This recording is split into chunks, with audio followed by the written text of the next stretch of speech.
Welcome to WagerTalk Today, the gold standard of sports betting shows where we talk the talk and walk the walk. It's Thursday. I've been up watching the Masters all day. Dan has been up watching Indiana Jones for some reason. But we have a locked and loaded show.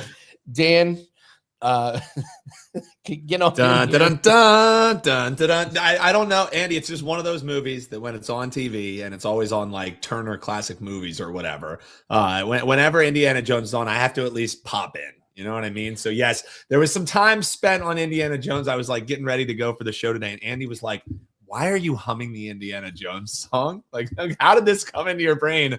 John Williams only drops bangers, Andy, and you know who else only drops bangers? Is our man Yanni the Greek. He's back. It's Thursday. That's right. What are we seeing across different leagues? Small slate in MLB action, but we're going to see where the Sharps are going in that one. NHL and NBA playoff push is heating up. It's basically already defined. So are they still firing there? Yanni's going to let you know there. And then Joe Raineri. That's right. The star, I like to call him, of the best betting show ever. At least that's what they call it. Joe Raineri's got a winner for you in Tigers Twins. So this is for you live viewers. It's an early pitch. And then he's got a double gamer for you. Celtics, Knicks, Heat, Raptors. So Andy, so much to get into. You and I are going to take the folks all around the world. I have a pitcher who I think is recording a win today. So let's get some winners for the folks here. Thursday edition of Wager Talk Today. Yeah, let's bring in Yanni and let's talk about what we got on today, and then we will talk UFC. Yanni, happy Thursday. How are you, sir? Never better. God bless America. I'm a little bit upset. I've been running really hot, and I told you to keep accounts open with baseball here and March Madness over until the NBA playoffs. I throw in some negative shit. And yesterday I had this one site paperhead that gives you minus 105 lines. And hasn't backed me off nothing. I could bet whatever I want. But I got to give them some action. And I put in, they only take up to 16 parlays. I put a 16 parlay yesterday.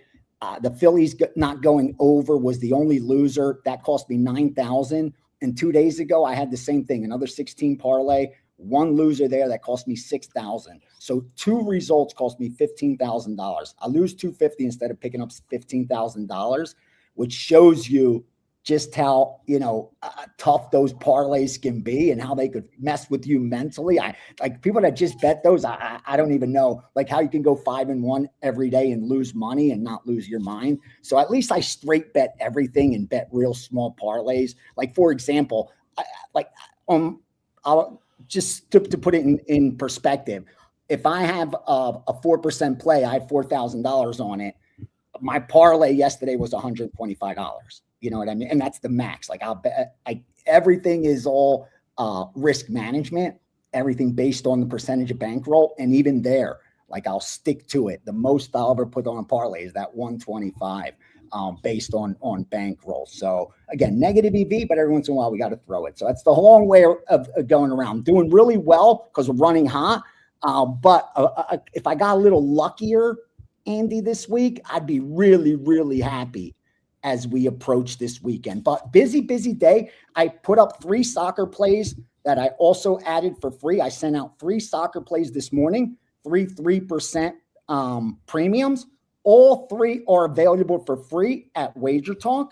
Also in this early game, I bet Miami and over, and I also have the under in the Yankees game and the under in the Detroit, Minnesota game. Those are sharp plays that I also kind of agreed with, but didn't get the best number. So wasn't able to send out premiums, but instead I'm able to give books some action with those early games. I mean, Johnny, at the beginning of the year was like, hey, we need to do same game parlay. So do a show where you do a same game parlay every day. I have to do a same game parlay every day. Stunningly, they've been crushing it.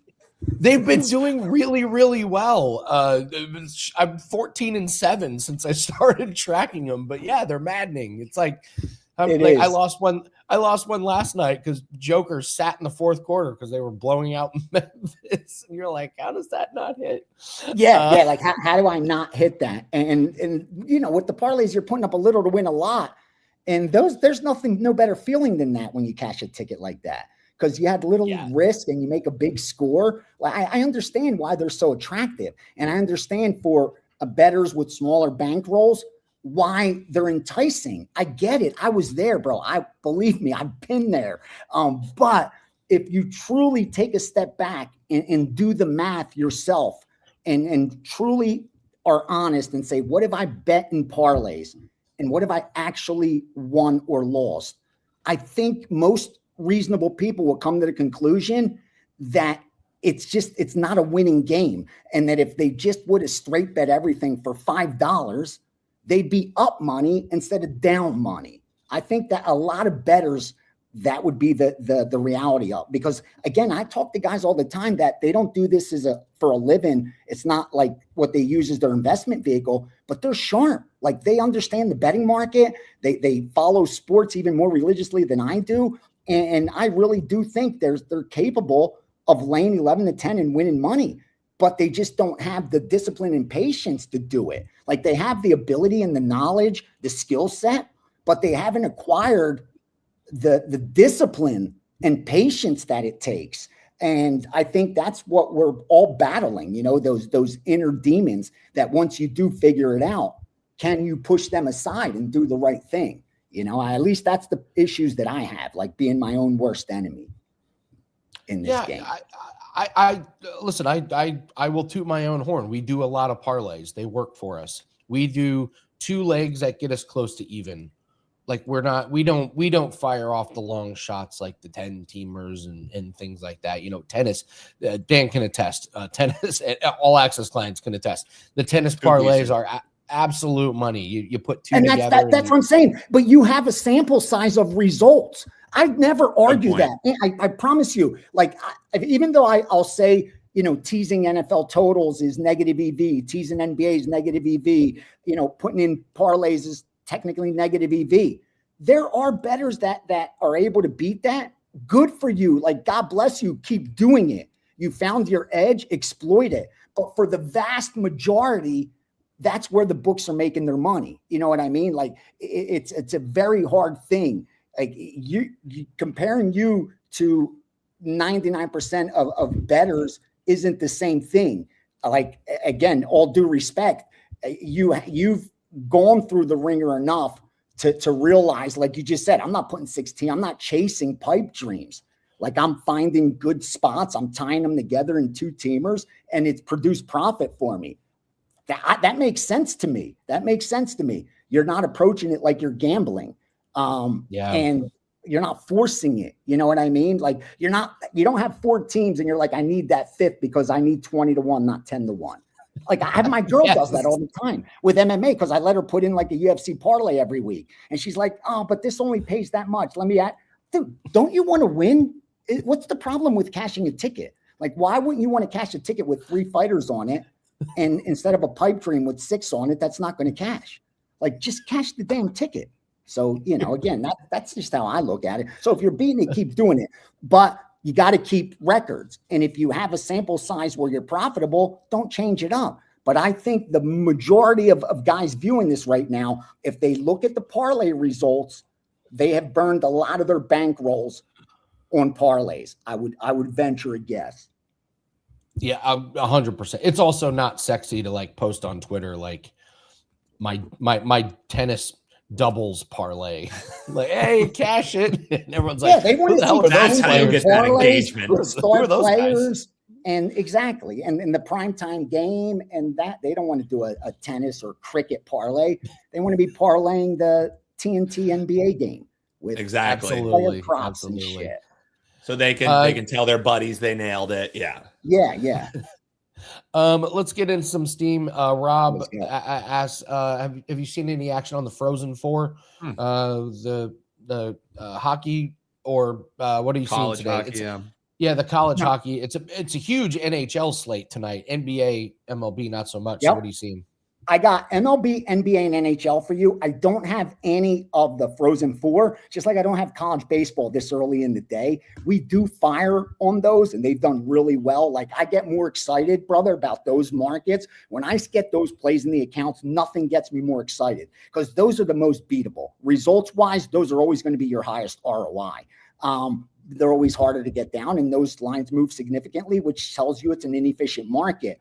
But that stuff is mostly information based, not power rating based. So it comes later. It comes based, like I said, on information more than like power rating these college teams. So I do expect to see that sharp action. And if I do have it, just like I do with the college baseball, I'll add it on the Steam sheet if it doesn't go out as premium. Now, I do have NHL.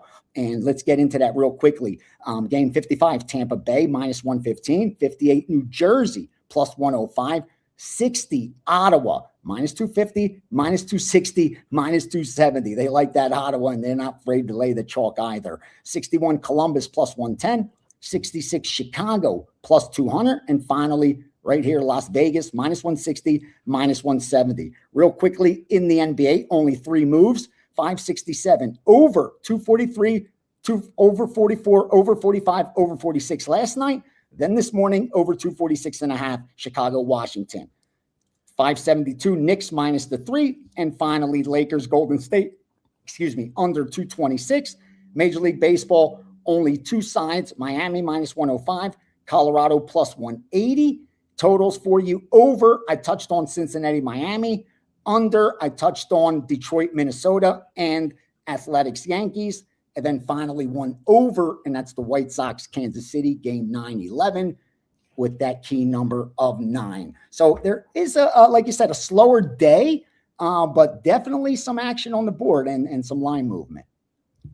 Let's go over UFC, and then I have a question about a topic that we brought up yesterday, and we're giving our viewers and ourselves a little bit of time to think about it. So I want to pose this question to you, but let's go over UFC first. It's UFC 327, pretty good main event. Yuri and Olberg, lines are kind of remaining same there. So someone asked yesterday about any underdogs that we like. I'll go through some underdogs I like. I think Costa's live against Mirzakhanov.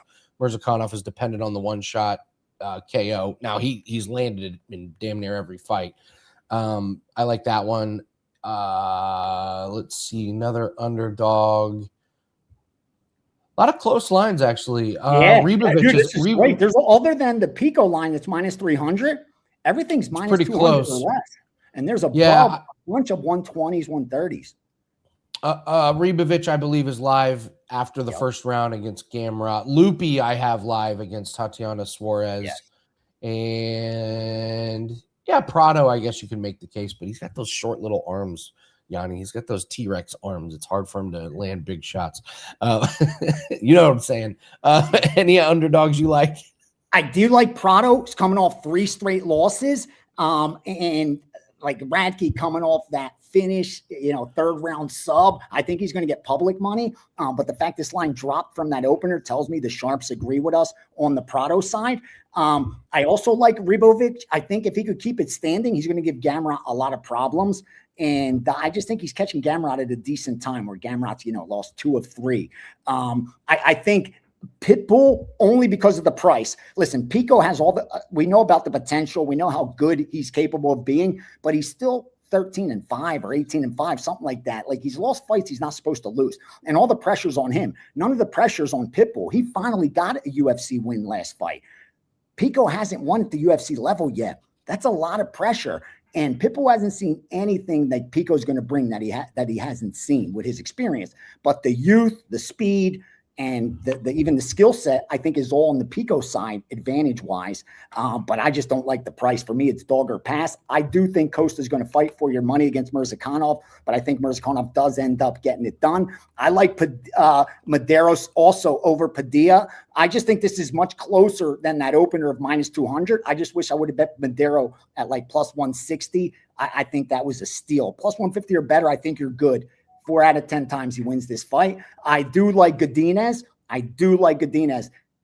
Great takedown defense. 80+%, and she's faced 44 takedowns. So they've tried to take her down, haven't had success. I think she gives Suarez some problems, and I like Hokit over Blades. That's my final dog. And I'll tell you this, I released it yesterday to subscribers. I was hoping, I held back because I missed the opener on Hokit, and I was hoping he talks a lot of nonsense, and because of his persona, that the Blades money starts coming in, kind of like back in the day with Mayweather. Once Mayweather started talking, the line would start coming down because people just wanted to see him lose so badly, they would start betting against him. And you were able to get such good plus money fading them. That's what they did. And I'd get a great deal on Mayweather for a decade. Hokit's kind of like that, where he's polarizing. And I was hoping the line was going to go higher. But once I saw it kind of stabilize and not doing that, I said, let me jump on board. And I think I took minus 115 yesterday with Hokit. It's still valuable, so I probably won't get much closing line value. But I just don't think – I think it's a coin flip at worst. Again, he's going to get tested for the first time against a legit wrestler, but a lot of people don't know. Hokit was a college All-American. He was a stud wrestler. He played in the NFL. He's as athletic as they come, and he's got one-shot knockout power, which is the kryptonite to Blades. I think Hokit is catching them at the right time, so that's a 4% that I actually sent out to subscribers yesterday. For those of you that don't know about Josh Hokit, he's out there. His gimmick this week, if you haven't seen it, it's actually kind of worth going to see it on social media. He is pretending to be a Mexican. Yeah. And he's talking with this Mexican accent, and he ain't Mexican. And he's it's amazing to watch. I'm such a fan. He hasn't. I'm sorry, but I live for yet. that shit. I think it's awesome. He's walking through the hotel, picking on the guys in the main event in a Mexican accent. And Going after Yuri. Like, what the hell is going on? How do you not love that guy? And I'm telling you, there's some people just hate that. Like, we could laugh at it. Like, that's why I get along with you. Like, I'm sure our politics and worldview are similar. But for whatever reason, he just tends to rub people the wrong way. And I love people like that. I really do. Even if I'm not fans of them. That's why I kind of even like Trump. And I'm not a fan of Trump, but the way that he makes people go so crazy just makes me laugh. Like, anyone that could get under people's skin that badly just cracks me up, man. And his accent's terrible, by the way. Hokit's accent is not even remotely close. It's awful. Right. That's what I'm saying. It's terrible. It's awful. It's awful. It's like I said, the stupid shit that Trump says. Like, what president says that crazy nonsense, that bullshit? But it's just funny to see people's reaction to it. You know what I mean? I'm not even political. It don't even matter. To me, I figure whoever's there, Republican, Democrat, same shit. But yeah, I mean, Hokit's getting all the clicks on social media. He is. So it's working. It's totally working for him. So, all right. So here's the question. Here's the question that Dan and I talked about yesterday. We try and give out a lot of winners on this show, and we try and talk about bankroll management, real stuff that, you know, we're never going to have millions of views on this show just because most people are chasing the shiny object, but we like to get down in the trenches and grind it out. The question was, what do you want your bankroll to be, and what do you want it to do for you? We talk all the time about building it up, but what do you want it to be? Passive income? Do you want it to be savings? Do you want it to be weekly income, monthly income? So you deal with people with much bigger bankrolls than most of us here, Yanni. So that's the question. What do the successful bettors, the 0.5%, what is their bankroll? Meaning, phrase it one more time. What do you want your bankroll to do for you? What should people want their bankroll to do for you? And it differs from person to person. Should it be just you save it all and you don't ever take anything out? Or do you take it out because you want to live off of it? And I guess that's what Dan and I were trying to talk about. We should have some goals set for ourselves, because if we're going to be in the 0.5% that turns a profit, we need to have some goals and we need to have things that we're focused on. I love the question. This is the stuff we need to be talking about. This is real life stuff. Here's the bottom line. If you can't use sports betting as your job, as your income, because it's not dependable. meaning you can't just wake up one morning and say, I'm going to use sports betting to pay my bills. There's steps you have to take first. And to get to that level where you can depend on sports betting to pay your bills, you're going to have a bankroll, which reflects a business which is big enough to pay you enough so that you can pay your bills. That's the key. And to get there, you need bankroll. It takes time because our edges are small. So here's what you got to remember. Like, what are you expecting to make per year? Let's say you have a $10,000 bankroll, for instance. You can't pay your bills off a $10,000 bankroll. You can't live off a $10,000 bankroll, and you shouldn't expect to. In fact, what business can I open for $10,000 that's going to be able to support a family? None, zero. So why should sports betting be any different? But we think it is because it's gambling. So we think big scores. I should be making big scores. But that's if you're gambling. And if you're gambling, we know you have a 99.5% chance of going broke. So you have to approach it differently. And how do you approach it? Using it as an investment vehicle. That's it. That's the only way I have seen these groups profit. And that's what I was taught. I was taught, make your money here and invest it elsewhere. That's why once I got to a point where my bankroll could sustain, where I bet, 1,000 to 5, the most I'll bet is 5 dimes. I won't go above 5 dimes. I've done it and it's been a mistake. In fact, I keep a ticket right here to remind me because I did it with Patty Pimblett. I overbet even my own number. Anyway, that's going off. But what I'm saying is, once I got comfortable saying I'm going to bet this to this, money made on top of that was now used to invest elsewhere. That's the key. But you have to get there first to where your business is big enough to sustain those ventures. And that takes a while. And that's where I think most bettors have a problem. They don't have that patience. At first, sports betting shouldn't cover anything. It shouldn't. It should be a venture you're taking, almost a risk you're taking to see if you can make it an investment. But you shouldn't walk into it depending on it for anything, or it's going to disappoint you. You're going to make bets that you shouldn't have made. You're going to chase when you don't need to. That's the problem. That's why I tell guys that are starting out now, if you're just starting out now, you want to do it right, there's one way to do it. Take a bankroll that you're going to invest in sports betting.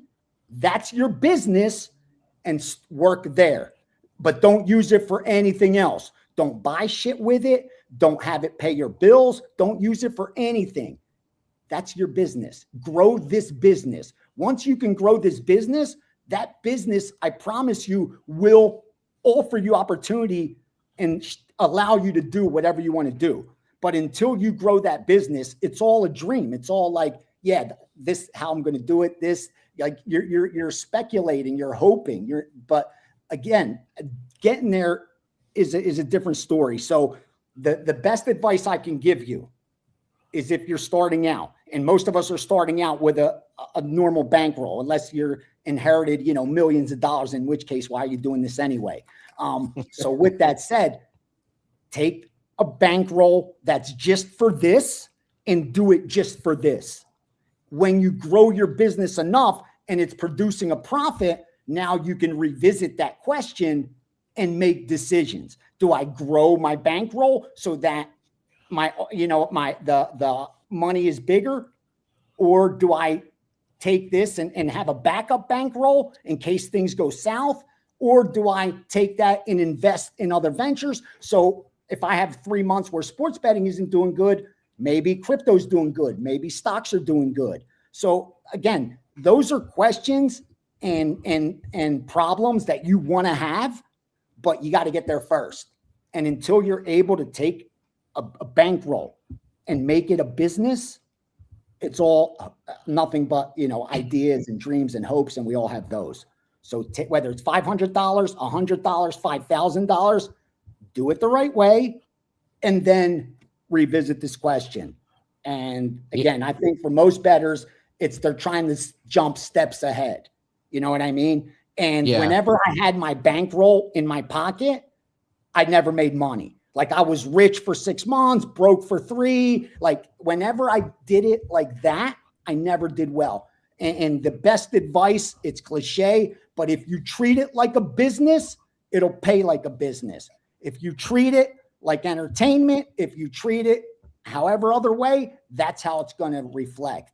So you got to just simply treat it like a business if you're doing it for truly investment and profit purposes, like I chose to. Sometimes I wonder, should I have just done it for fun? Would my life be easier, more enjoyable if I was doing something else? And who knows? But you got to make that decision. Am I doing this for entertainment where I'll make some profit sometimes, or am I doing this as a business? And once you answer that question, the rest will be easy. I agree. We're going to talk about this a little bit more because there's just not a lot of shows that, no. Yeah, like you said, it's real life. This is real life money that we're talking about, and we want to, And again, that's my opinion. And please, that's why I love talking to guys like you. And this time I even pulled up the comments because you get to learn. Like there's other people's perspectives and other people's ideas, and this is the stuff that you truly learn from. Because I'm always open to ideas. Like I know I don't know everything, and I know my way isn't the only way. You know what I mean? So. Yeah, I'm always open to learning from other guys. So, yeah, thank you for bringing that up. All right, what do you have up for everyone on Thursday? UFC package is up. 3 premiums in there, including a 5%. What else do I have up? Oh, I think I had a Masters over at Sports Memo where I'm 10-1-1 and putting that 13th bet up on the line. I haven't put up a Steam sheet yet because I haven't confirmed the premium. And like I said, we are not in the business of burning units. It's all about profit. We're running hot right now, which was expected because I was ice cold for about 10 days there. And yes, Steam Room is Saturday. And like I said, check back to see if there's a premium package today. Otherwise, it'll just be for subscribers. They'll get gold throughout the day. And there's 3 soccer plays for free that are premium at WagerTalk. All right. Awesome stuff, Yanni. Appreciate it. Thanks for and having me. we went a little long, but I'm sorry. That's no, this is stuff we should talk about, stuff that makes our show different. So some people may not like it, and if they don't like it, that means they're not built for this. Simple as that. I like that. Drop the gauntlet, thanks, Andy. Yanni. Drop the gauntlet. I like it. Just saying. It's true. Yeah.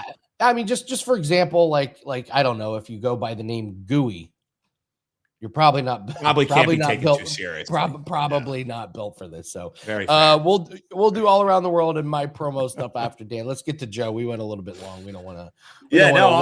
All good, man. And we got some early day baseball that Joe's going to get into. We'll talk NBA, of course, as it's heating up. But Joe, I say we get right into this one since it's right around the corner. So for you live viewers, Detroit, Minnesota, and I guess the question is, Joe, it looks like bettors are lining up and they're saying there's no way Detroit gets swept in a 4-game series. They're all lining up to back the Tigers here, who have lost 8 of their 12 games to start the season. How are you seeing this one? Are you lining up with them? Is it Flaherty or bust? How are you looking to bet this one for the live viewers here, man? Well, it's probably the same people that said yesterday, there's no way Seattle's going to get swept by the Texas Rangers, right? I mean, it's just, welcome to April baseball. It's hilarious.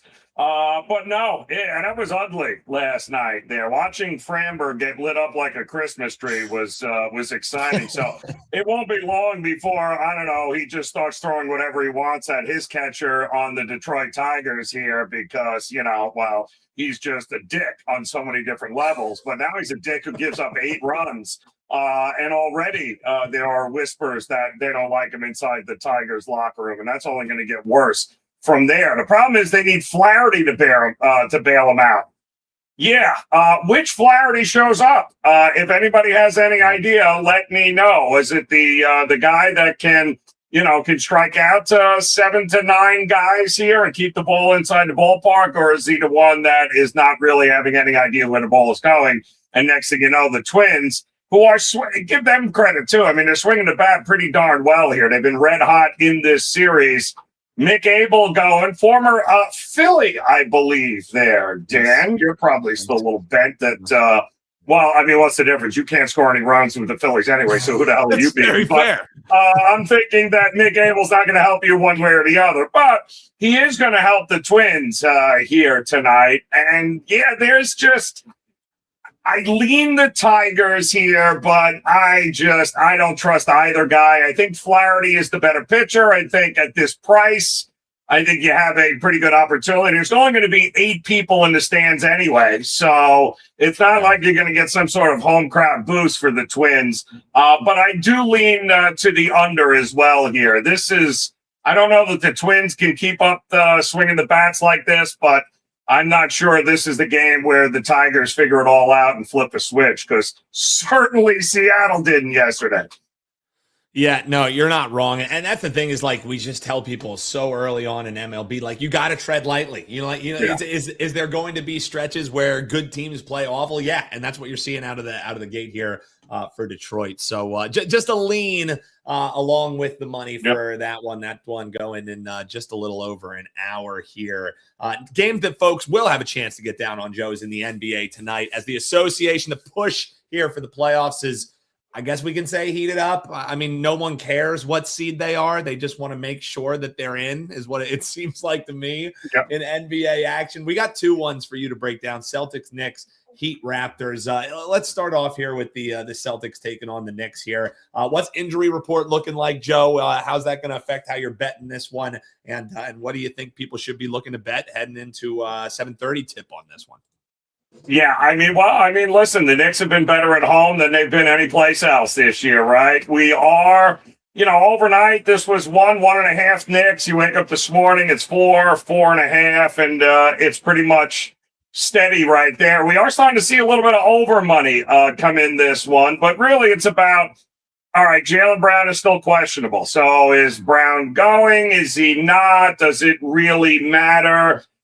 Sam Hauser's also here. Derek White is questionable. I tend to think at Madison Square Garden, I tend to think all of the Celtics will be playing here tonight. I think a win for Boston locks them in to that number 2 seed. I think a win for the Knicks brings them that much closer to the Celtics here, and they own the tiebreaker. So, yeah, I would expect the best foot forward here for Boston, and if that's the case, if you're going to give me Jaylen Brown and everybody else available here for Boston, and you want to give me 4.5 points, because they're pricing this right now, and they're betting this as if they know what the final score is and that Boston's sitting everybody.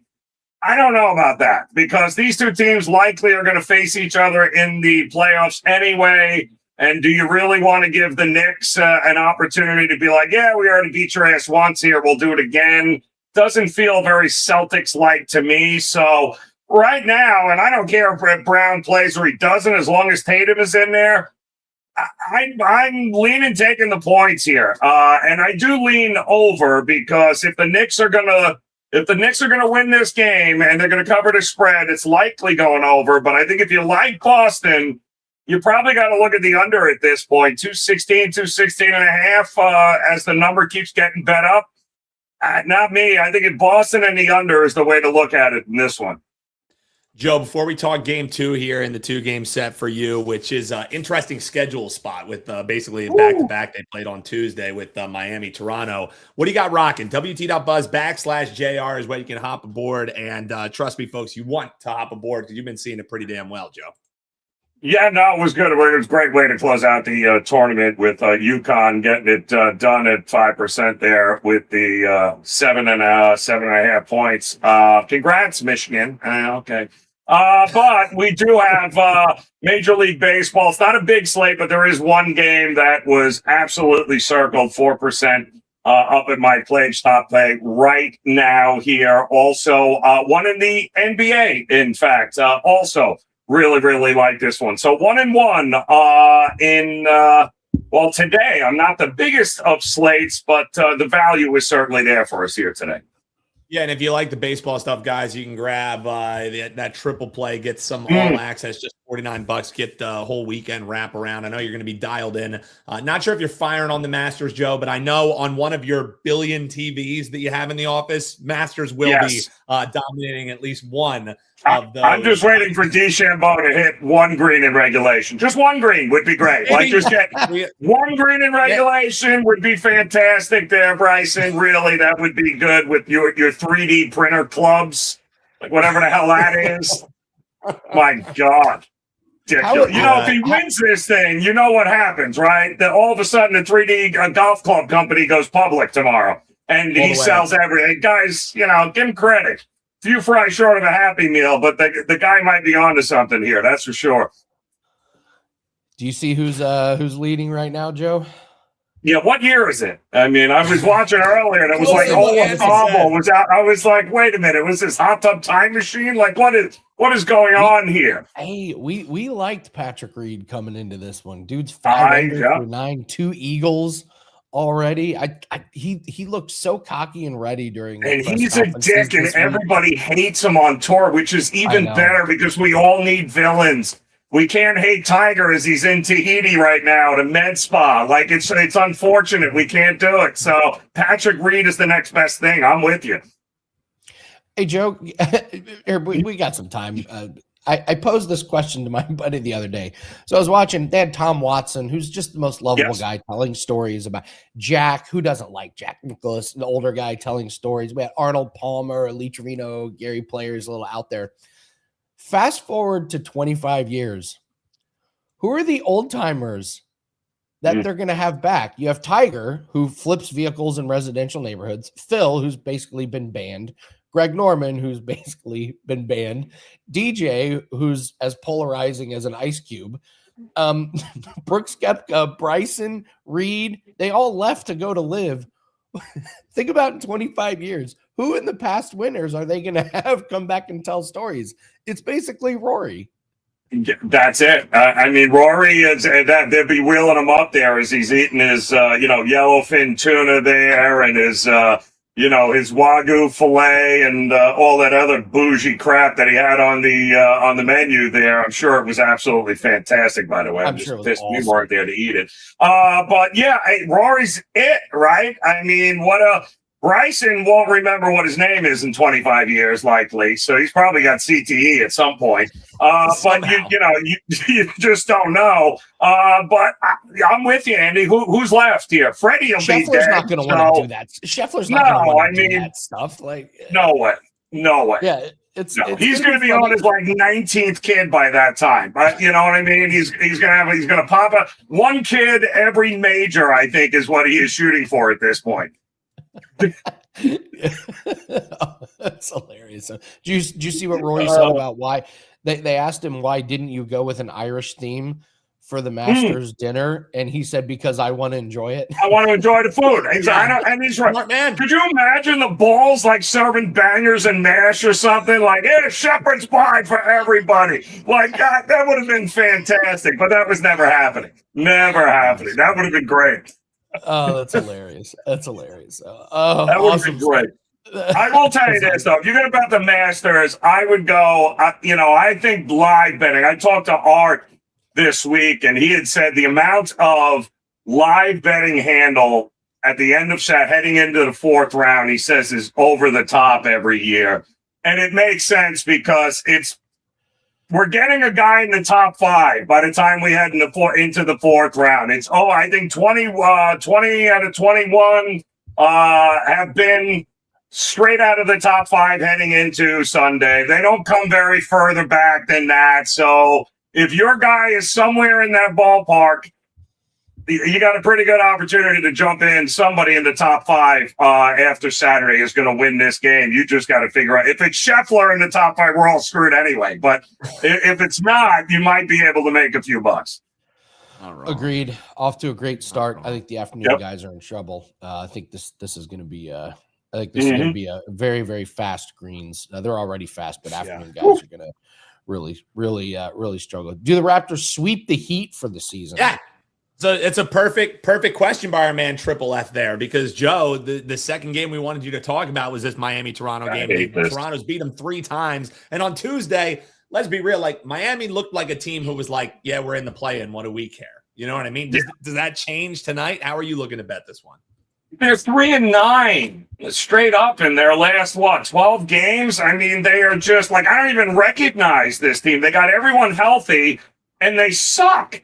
It makes absolutely no sense for a Spoelstra-driven team. Now it's very hard to go with these back-to-back spots and, sweep a team for the season series. They are healthy. Norman Powell has been ruled in here. But it's another one of these spots where the money's starting to come in. It was 4.5. It's now down to 3.5. So the Miami money is starting to come in. I would lean that way. But looking at the last 3 games that they have played, styles make fights. And for whatever reason, Miami can't play at their tempo or their pace.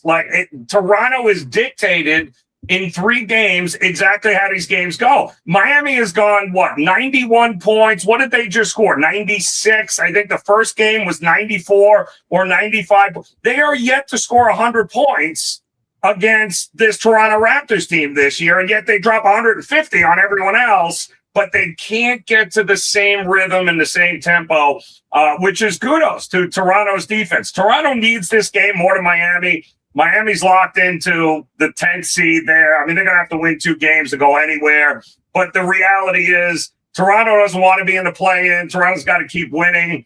If anything, I'm looking at the under here tonight. And quite honestly, I hope more Miami money comes in because I'll be playing their team total under.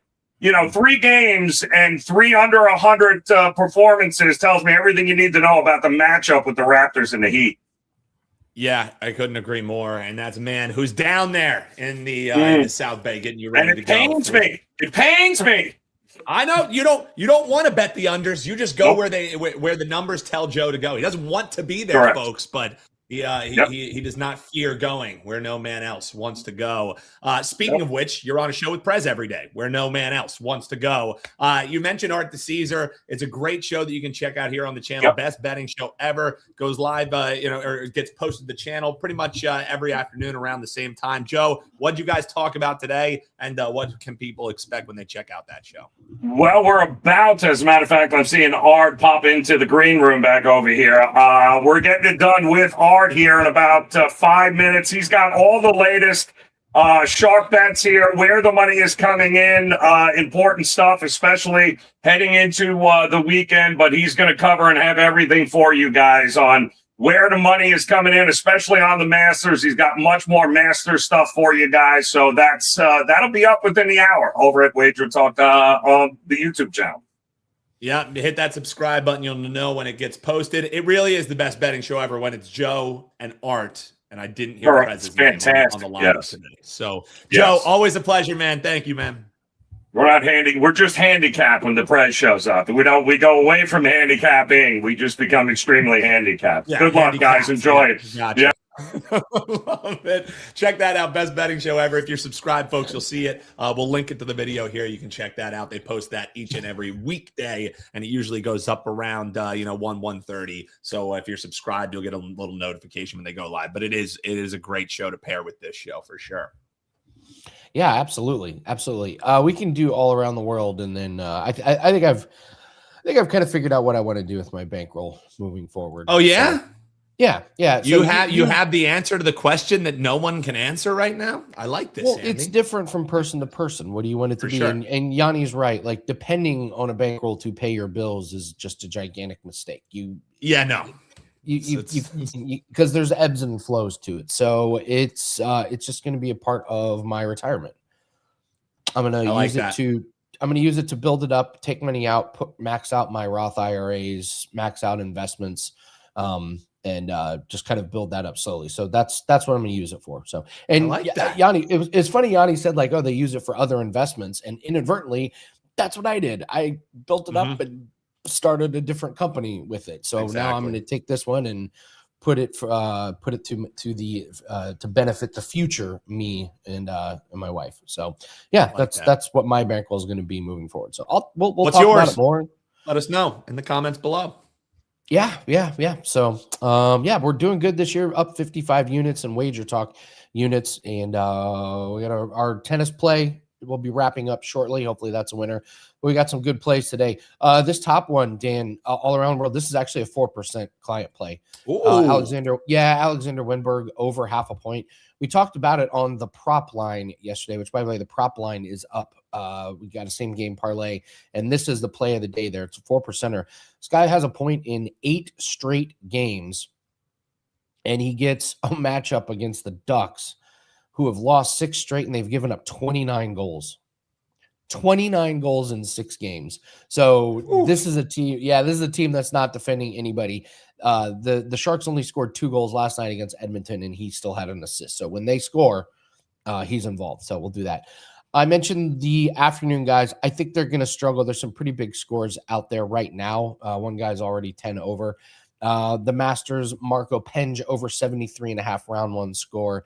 I don't trust him. I won't go into details about total strokes gained, everything, but I want to fade these guys with the later tee times because these greens are just going to get lightning fast and very tough. And then you, Dan, are looking at the Padres and Rockies. I'll let you take this one. Yeah, this one just makes a heck of a lot of sense to me, guys. And actually, I'm seeing that the line is moving on us a little bit here, so we'll attack it a bit of a different way. Randy Vasquez on the mound here tonight for the Rockies, and Rockies are looking like they're going to close around a $2 favorite, or the Padres are, excuse me, against the Rockies. So how do we attack this when you think you have a team who is going to absolutely roll their opponent? You try and bring that juice down.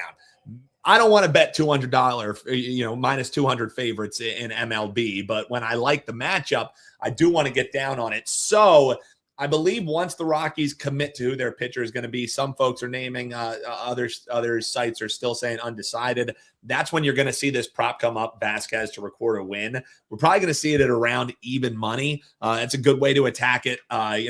Once he's been out there twice, he's gotten 1 win, he's gotten 1 no decision, but he has played well in both of those starts, which is why I think a way that you can attack this is take Randy Vasquez earned runs under. Now that was sitting at 1.5, and you were getting plus money on the under. I bet that. Looks like some other folks did as well, and that got cracked because now his earned runs is sitting at 2.5, and the under is minus 160.